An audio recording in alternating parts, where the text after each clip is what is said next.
Hello, this is Dr. Gerald Dirks, formerly the Reverend Gerald Dirks. In just a few moments here on The Dean Show, we'll be talking about my conversion to Islam. Please don't go away.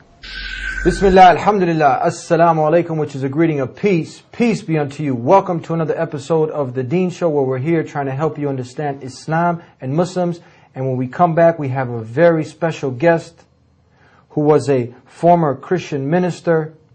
He has graduated with honors from the prestigious Harvard University with a master's in divinity. Started studying the Bible at a very young age. He has so much to share with us today on The Dean Show, and I'm so excited to have him here with us. So you don't want to go nowhere. We're going to be talking to Dr. Gerald Dirks when we come back here on The Dean Show. You don't want to go nowhere. We'll be right back. Allah, there's only one God and Muhammad is his messenger. Allah, la ilaha illallah. Allah, there's only one God and Jesus was his messenger. Allah, la ilaha illallah. I don't know why I did that. Maybe it's just to break the ice. Assalamu alaikum. Wa alaikum salam. How are you, brother? Alhamdulillah. Thank you so much for taking the time out of your busy schedule to come and visit us here at the Dean Show. It's my pleasure, brother. We have got to mention a few things about you. You were actually a former minister, a deacon. Ordained deacon in the United Methodist Church. And you have a master's degree in divinity from Harvard University. From Harvard Divinity School, correct. Wow. This is, and the list goes on. You were a preacher starting at a young age. You worked as a youth minister, ordained minister, and the list goes on. We have some books also here that you have authored. Yes. We're going to mention a few of the books here. You have the Abraham, the Friend of God, which is this book here. Well, that's actually the Abrahamic Faiths. The Abrahamic Faiths. You have Easy to Understand Islam. It's another book here. We have Muslims in America, the history. Yeah.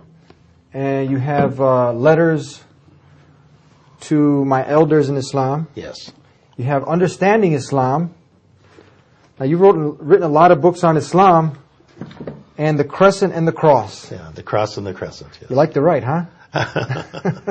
So these are some of your books that you've authored. You're obviously very busy writing books. You are out there trying to now mend the bridges, build the bridges to help develop a better understanding between Islam, the Muslims, and people of other faiths. Yes. But we want to hear about your story. We want to know, why would someone who was so high up in the ranks, who had so much knowledge of Christianity, you know the Bible well, what happened? Let's talk we'll get a little bit of a history from a young age.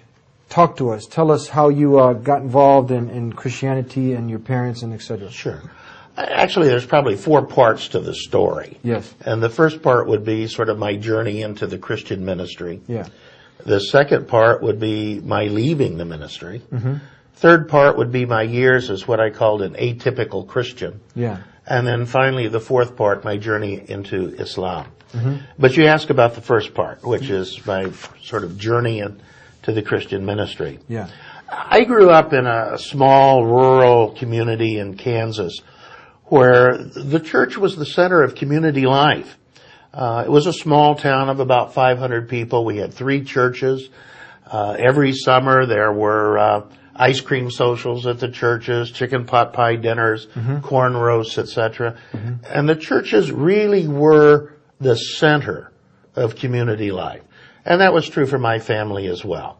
We attended the local Methodist church, and throughout my childhood, I was very actively involved in collecting my perfect attendance pens from Sunday school, my awards for memorizing biblical verses, etc.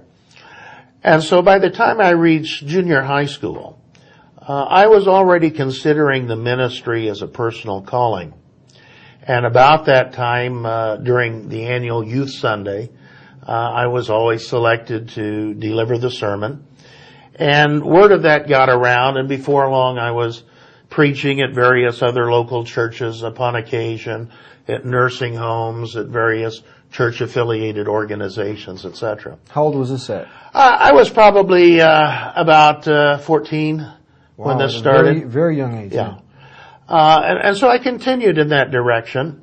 And at age 17, I entered Harvard College as an undergraduate with a philosophy major, which was gearing towards seminary, and continued on in that direction.